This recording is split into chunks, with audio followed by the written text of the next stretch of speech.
bouncy. Yeah, it is. I need batteries for this thing now. Not Mercury's fault. Mercury imagery. Right?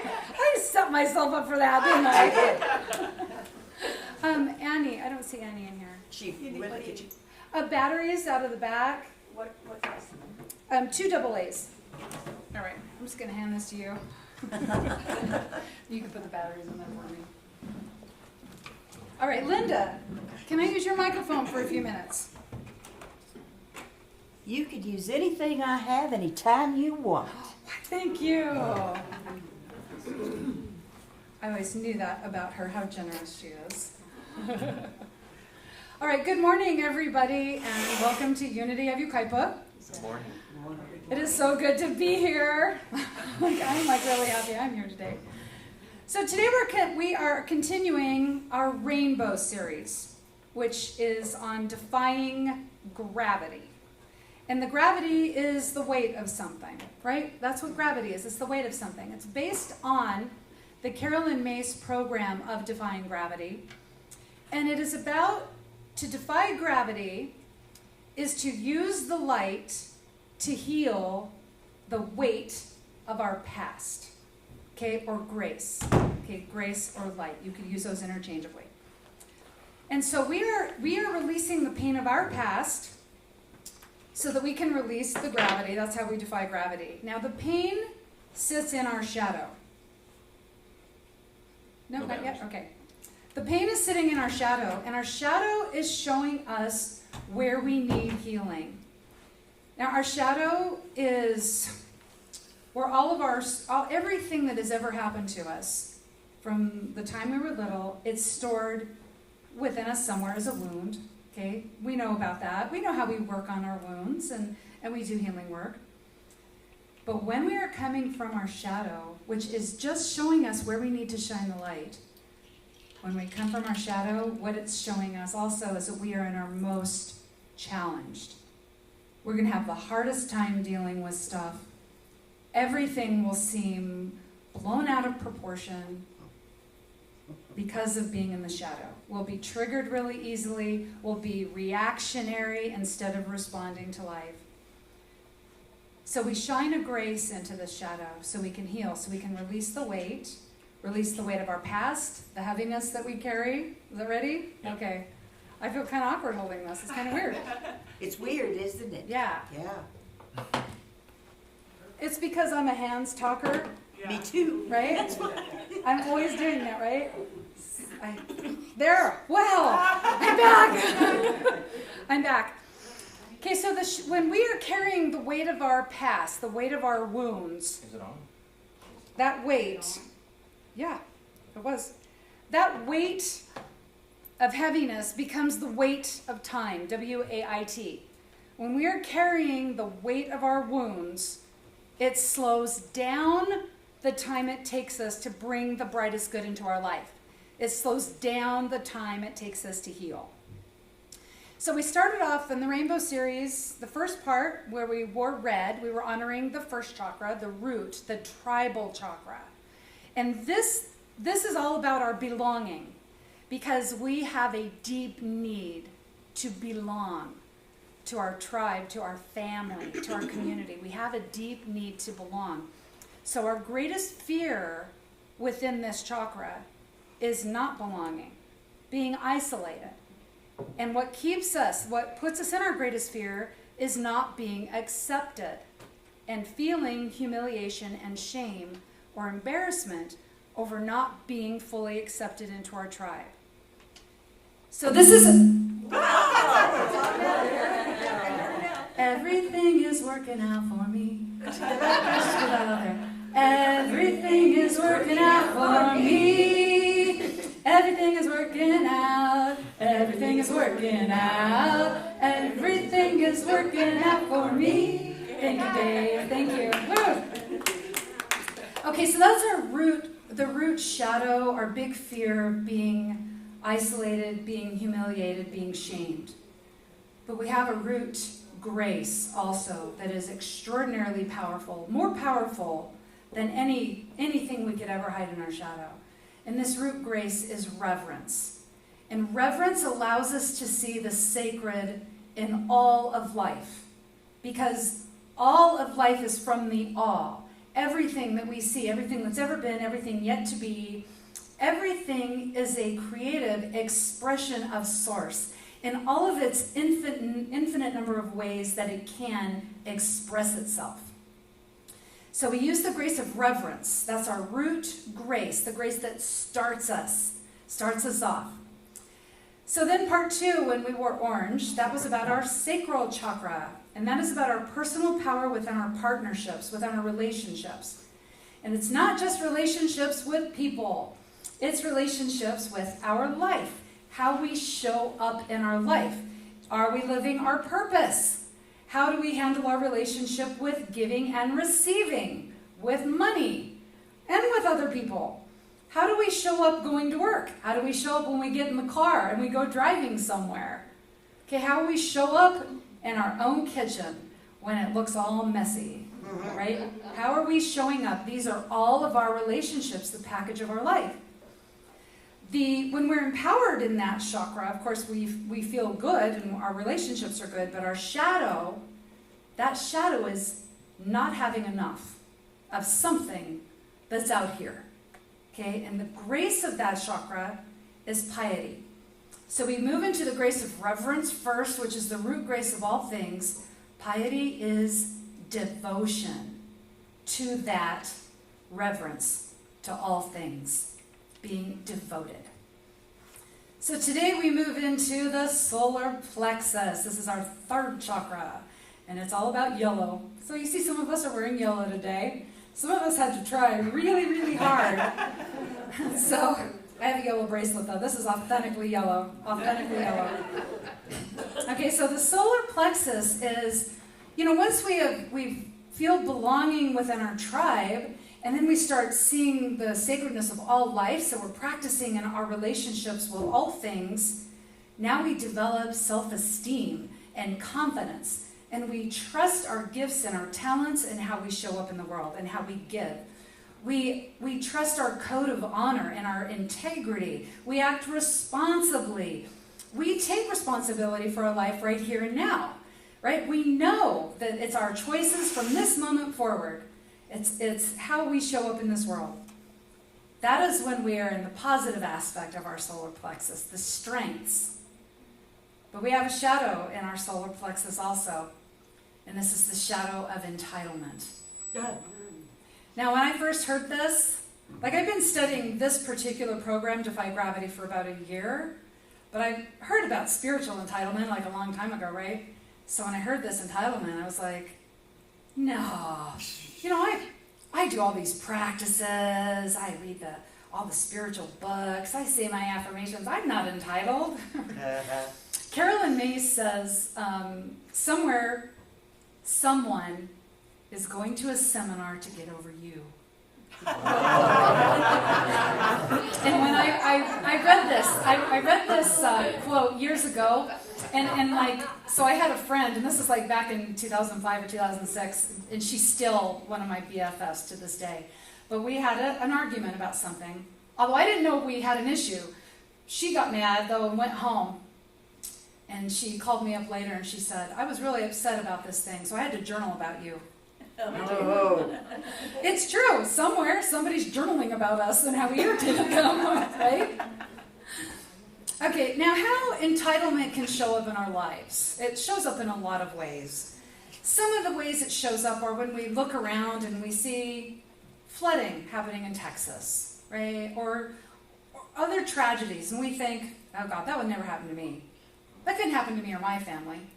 Okay, earthquakes. Well, yeah, sure, we live right here in the heart of earthquake land, but we won't have an earthquake here. Not here, not in this little area of the Inland Empire.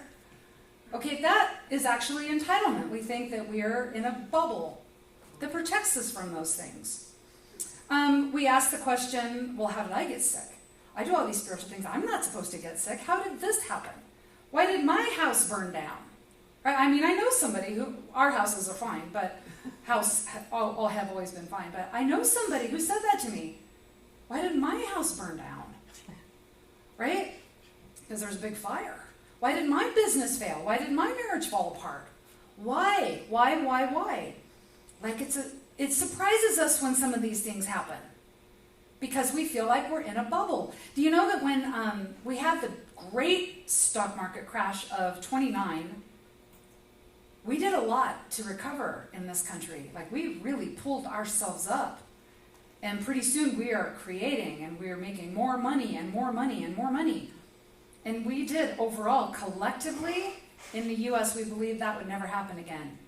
Especially in the 80s when there was so much money, right? Like for us who were spending money and making money in the 80s, there was a lot of money in the 80s. Okay, so there were actually, like those people that work on in the stock market, I don't even know what you call them. Brokers. I was going to say marketeers. Okay, but the brokers. Some of the brokers actually said they never believed that the crash of 2007-8 would happen. They never believed it. Sometimes we get into a bubble where we think just good and gain, but there will never be like a loss of some sort. Okay? We have other entitlements that, of course, we feel we are entitled to. Like I pay my water bill, I'm entitled to my water. I pay electric, internet, gas. So we should get that service if we pay for it, right? Like if anything we pay for, we feel we are entitled to. And I do believe that. But because we really get thrown into a little tizzy if something goes out, right? When the electricity goes out because it's really, really windy, or the internet. That my whole family, my kids are just like, there's no internet. I can be like that too. We also get entitled around spiritual principles. Well, I practice all these spiritual principles. I should be entitled to heal more easily. I don't feel like doing all that work, all that due diligence of changing my diet and doing the exercise that I need to do and seeing my chiropractor, getting massage, getting hypnotherapy, doing all that stuff. I don't have time for all that. I want the quick and easy healing. We feel entitled to do it on our terms. Okay? Or how about entitled to respect? Okay, are we entitled to respect? I mean, it's nice when people respect us. It's nice. Are we entitled to be served first at a restaurant? Are we entitled to not have somebody cut in front of us when we're driving somewhere? Okay, so not too long ago, I was up here, and it was during the week, and I decided on my way home I was going to swing through In-N-Out Burger, get food for my family. And so I go down Yucaipa Boulevard. I'm going to turn left on Avenue E, because it's easier than coming down Avenue E and trying to get into In-N-Out Burger at lunchtime, because the cars go down the street a little, right? You'd have to flip a U-turn. You can't get in the driveway. So I'm smart. I'm going to do that. And I'm waiting at the left turn light, waiting. Just as it turns green, and it's my turn, I've been there the longest, longer than anybody else at this intersection at this point, and a woman coming toward me in a little white car, she turns right onto Avenue E. Right the split second my light turns green. She turns just before I do. And I was like, it's my turn. Yeah. My light was green. Yeah. And then she pulls into In-N-Out Burger. And she gets in line ahead of me. I'm like, that was supposed to be my spot. I actually was thinking that. That was my spot. Then I'm like, oh, Deanna, you're all entitled. You're getting entitled. It's not all about you. And so then I did what a lot of spiritual New Agey people like to do. Well, my angels really wanted me in this spot, so nothing bad would happen to me. Let it happen to her. Right? And then I was just like, oh, forget it. I'm just going to not think about it, right? So we were in line for minutes and minutes. In-N-Out Burger moves pretty quick. You know what? She's in front of me. I can see what she ordered. She ordered a small size shake. That's like all she ordered. I'm like, she must really love their shakes. That was all. And I was like, 30 seconds on my day, right? This is entitlement. Sometimes we just don't think about it. But it's not always about us. And I remind myself of that all the time. It's not always about me. But then we have a really big entitlement issue. What makes this one our biggest one is that we will also buy into it with other people for them, because it makes sense. And it's around suffering. It's around suffering, it's around pain, around calamity, tragedy, trauma. When we look at somebody and we know they've had these terrible things happen in their childhood, or they've lost everything, they've lost their loved one, we look and say, man, they deserve a break with all that suffering. Right? We do that. Because, right? They were suffering. Okay, we have this kind of idea that all the suffering, first of all, if we let it create scar tissue in our shadow, we're weighted down. It weights us down. Okay? But we have this idea that suffering earns us stuff. Right? It earns us stuff. Okay, somebody worked really, really, really hard for something, and we say, oh yeah, she earned it. She really had to work hard for that, man. She suffered. She gave up a lot. She sacrificed. She deserves that. But then something just falls into their lap, and we get all mad. It's like, they didn't do anything to earn that. Where's the justice?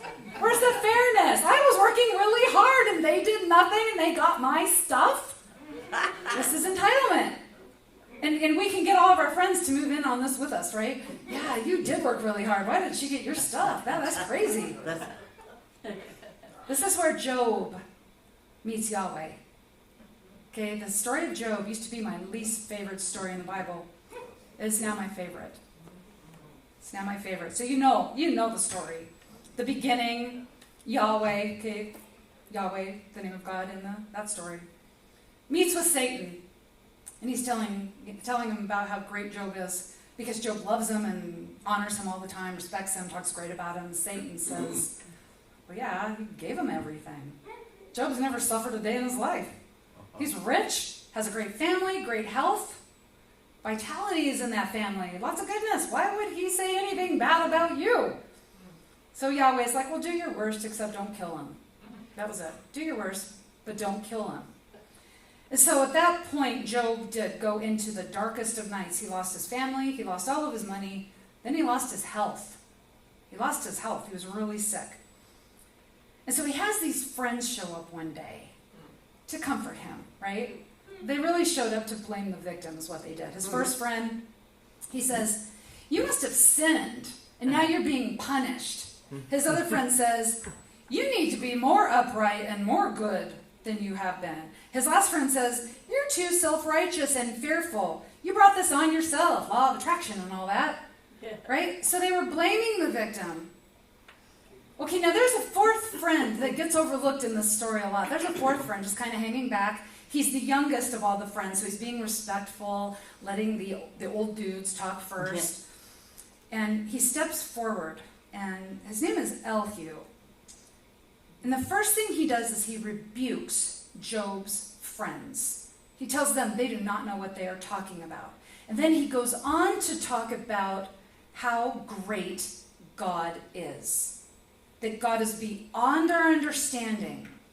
And he says to Job, consider the wonders of God. That's what he says. Consider the wonders of God. Now we know up until that point, Job has been asking, why? Why did this happen? Why did this have to happen to me? I had a great life. I'm righteous to God. I praise the Lord. Why did all these bad things happen? So his friend is saying, stop thinking about that and instead consider the wonders of God. Now is when God appears finally to Job. God has a lot to say. I'm just going to read a little bit because it's so beautiful, but there are pages and pages, chapters in this if you want to check out the book of Job. So God says to Job, where were you when I laid the foundations of the earth? Declare if you have understanding. Declare, say it, go ahead. I'll let you speak, go ahead. He says, when did I create the morning stars? And all the angels shouted for joy. Or who shut up the sea with gates when it broke forth as if it had been issued from the womb? Have you commanded the dawn since your days began? Or do you know the place of the morning? Where's the dwelling place of light? And where's the place of darkness?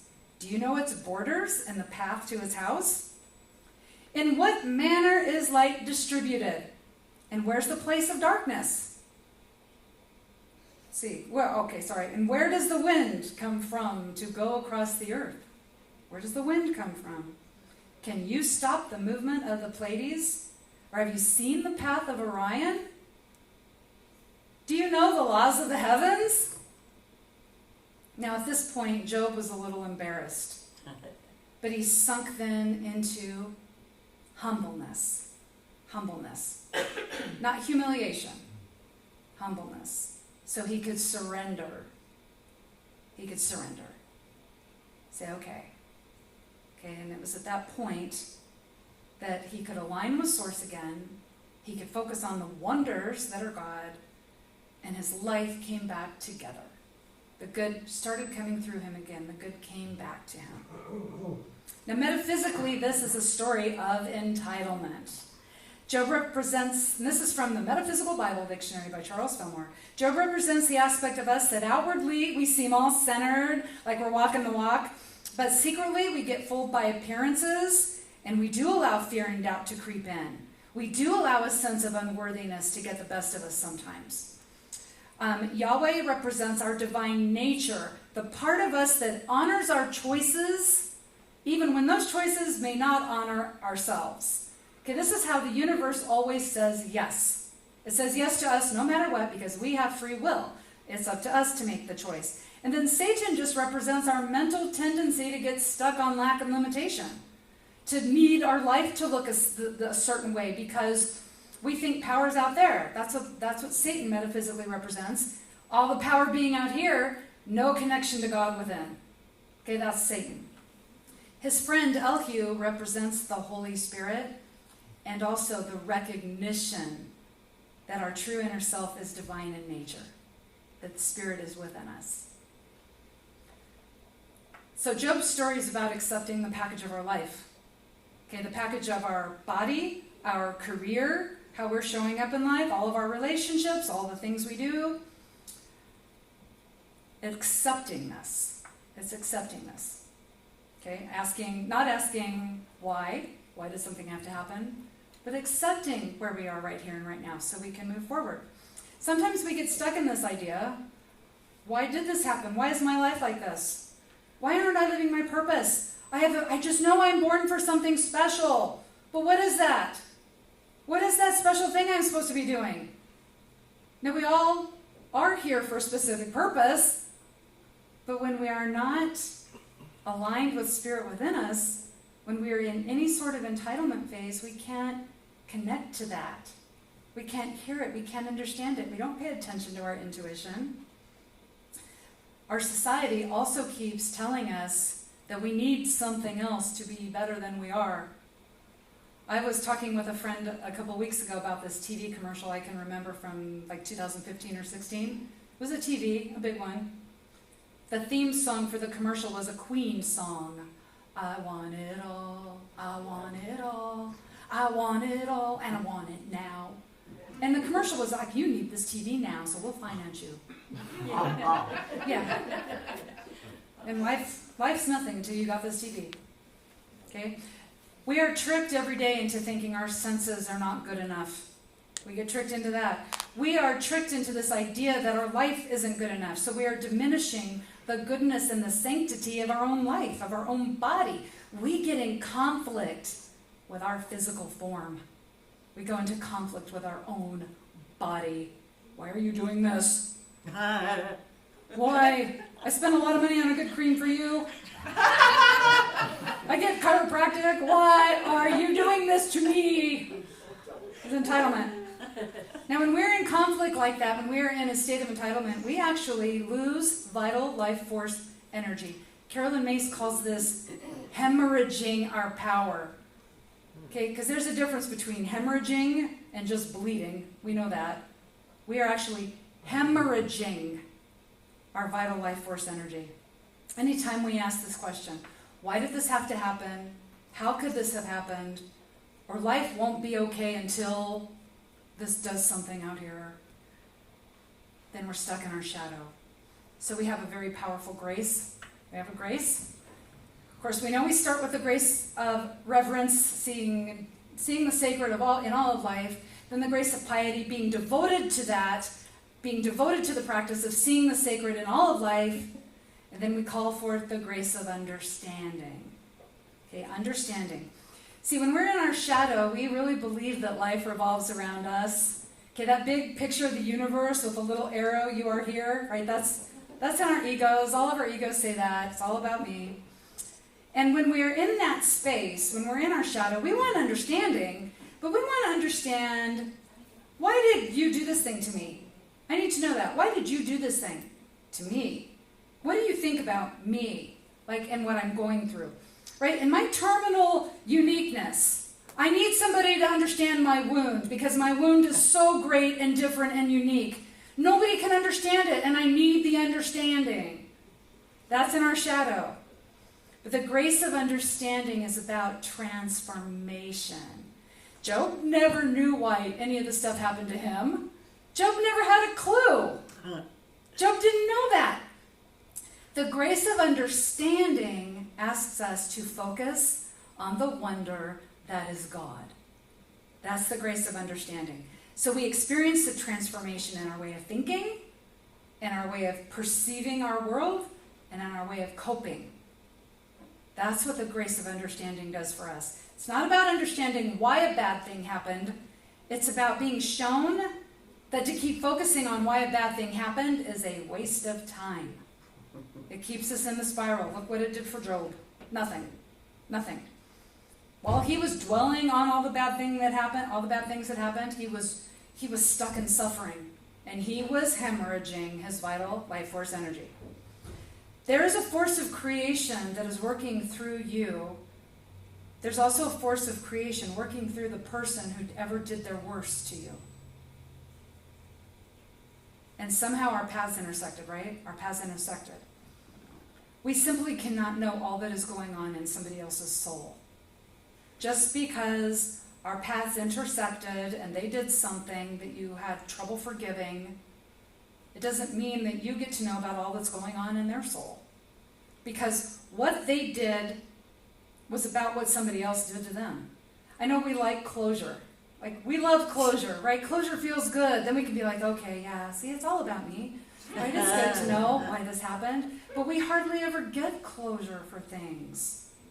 Okay, we hardly do. What they did was not about us. Okay, what that person did to you, the worst thing anybody ever did to you, was not about you. It was about them and their wound. They got their wound from this person. And well, what about this person? Well, they got their wound from this person, right?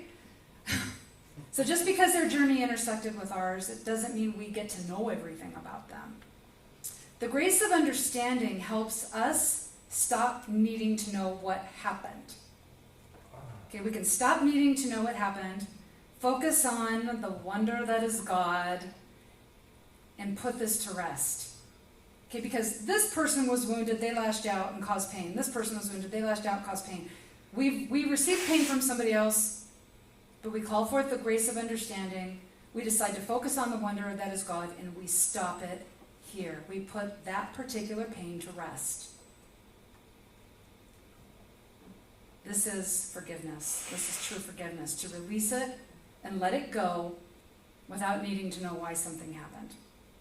Right? That's a challenge. I want to know why. So we start with the grace of reverence that allows us to see the sacredness of all life, then devotion to having a practice of seeing the sacredness of all life, and then we ask for the grace of understanding.